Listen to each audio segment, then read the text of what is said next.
অনেকে ফ্যাসিবাদের বিরুদ্ধে লড়াই করেছেন, কিন্তু নিজেরা ফ্যাসিবাদী আদর্শ মনে মনে লালন করেন।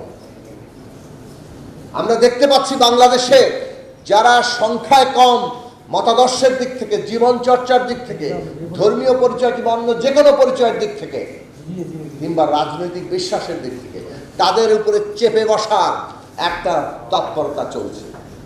একটা সংবিধান করা হয়েছে যেখানে সমস্ত ক্ষমতা একজন ব্যক্তির হাতে নিয়ে আসে, যিনি বাংলাদেশের প্রধানমন্ত্রী হন না কেন তাকে ন্যূনতম কোনোভাবে জবাবদিহিতা করতে হয় না। কেউ তাকে জবাবদিহিতার আওতায় আনতে পারবে না। এই যে এখন পর্যন্ত যে সংবিধানটা আছে সে অনুযায়ী প্রধান উপদেষ্টাও কিন্তু কোনো জবাবদিহিতার আওতায় নেই সংবিধান অনুসারে। তিনি হয়তো এই গণ অভ্যুত্থানের সরকার বলে তিনি বলছেন যে তারা জবাবদিহিতা করবেন, আপনারা মন খুলে সমালোচনা করেন। এই সরকার হয়তো জনগণের কাছে জবাব দেবে, সেটা এই সরকারের আলাদা চরিত্র। মানে কি সাংবিধানিকভাবে যদি দেখেন, এই সংবিধানের প্রধানমন্ত্রী যিনি আছেন, মূল ক্ষমতা যার হাতে, তার অধীনে সমস্ত কিছু। আমরা বহু বক্তৃতায় বহুজনে বলেছি, উপরে আল্লাহ আর নিচে বাংলাদেশের প্রধানমন্ত্রী। মানে এমনভাবে সাংবিধানিকভাবে যে ক্ষমতা দেওয়া হয়েছে, পৃথিবীর ইতিহাসে সবচেয়ে ক্ষমতাধর সাংবিধানিক সরকার প্রধান হচ্ছে বাংলাদেশের সরকার। এখন এইরকম একটি অবস্থা থাকার ফলে আমরা দেখলাম হোঁচট খেতে হয়েছে আমাদের শুরু থেকেই। ৭৩ সালের নির্বাচনটি প্রশ্নবিদ্ধ হয়ে গেল। একটা বিপুল জনপ্রিয় দল স্বাধীনতা যুদ্ধের নেতৃত্ব দিয়ে এসছে, তারা একটা ঠিকঠাক মতো নির্বাচন করতে পারলো না, পাছে তাদের একটি আসনও ছুটে যায়। নিজেদের দলের ভেতর থেকে একটা অংশ দাঁড়িয়েছে, নতুন একটা দল হয়েছে জাতীয় সমাজতান্ত্রিক দল, একটা সিটও তাদের দিতে চায়। আমি একবার জিজ্ঞেস করেছিলাম জাসদের সভাপতি আসম আব্দুল রবকে, যে আচ্ছা আপনারা 1973 সালের নির্বাচনে কতটা ম্যাক্সিমাম পসিবল কয়টা সিট জয়লাভের আশা করেছিলেন? সংখ্যাটা 30 থেকে বেশি যাচ্ছিল না। ধরে নিলাম যদি আশাও করতেন কল্পনায় 50 জন, তারপরও কিন্তু আওয়ামী লীগের জন্য 250 সিট থাকে। কিন্তু এত বিপুল সংখ্যাগরিষ্ঠতাও তাদের সন্তুষ্টি আনে না, তারা নিরঙ্কুশতা চায়। ওই অ্যাবসলিউট পাওয়ার চাওয়ার এই আকাঙ্ক্ষাটা এটা গোড়াতেই ছিল, এবং পরিণতি হচ্ছে বাংলাদেশ রাষ্ট্রের এমন একটা গতি যেটা মুক্তিযুদ্ধের আকাঙ্ক্ষার বিপরীত গতি। আপনি যে রাষ্ট্রের সাম্য, মানবিক মর্যাদা, সামাজিক ন্যায় বিচার কায়েম করবেন, সেই রাষ্ট্রটা আবশ্যিকভাবে একটা গণতান্ত্রিক জায়গায় দাঁড়াবে। সেই গণতন্ত্র মানেটা কি আমাদের নতুন করে পরিষ্কার করে বলা দরকার। গণতন্ত্র মানে যার জনগণের হাতে ক্ষমতা, জনগণ ক্ষমতার কেন্দ্র।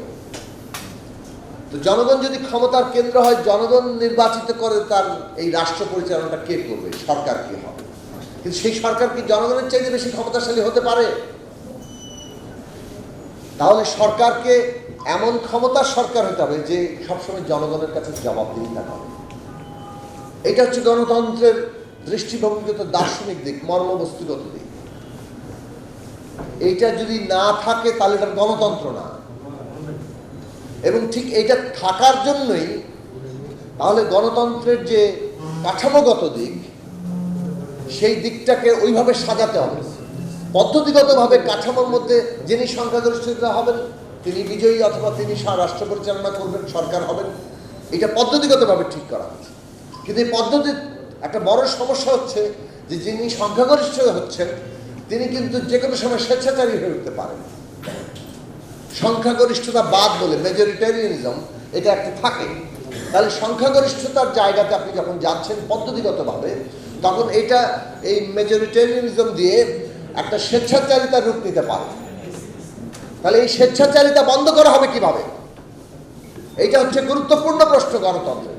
আপনি যাকে বলছেন যে জনগণের কাছে জবাবদিহিতা করবে, তার মানে হচ্ছে যে পদ্ধতিগতভাবে যে স্বেচ্ছাচারিতার সম্ভাবনা থাকে সেটা বন্ধ করা গণতন্ত্রের গুরুত্বপূর্ণ জায়গা। নানা দেশে নানা রকম চর্চা চলছে, সব জায়গায় যে খুব বড় আকারে এই পদ্ধতিগতভাবে স্বেচ্ছাচারিতা বন্ধ করা গেছে তা নয়, তবে যতটুকু অর্জন আছে বাংলাদেশে তার ধারে কাছেও যাওয়া হয়।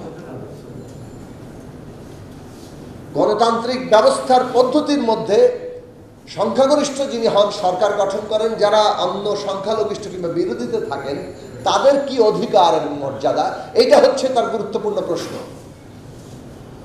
বাংলাদেশ শুরু থেকে দেখে আসছে বিরোধী দল হওয়া মানে হয় আপনি জেলে থাকবেন, না হয় আপনি গুম হয়ে যাবেন, না হয় ক্রস ফায়ার হবেন, না হয় আপনার বিরুদ্ধে মামলা দেবে এবং আপনি আদালতের বারান্দায় ঘুরতে থাকবেন।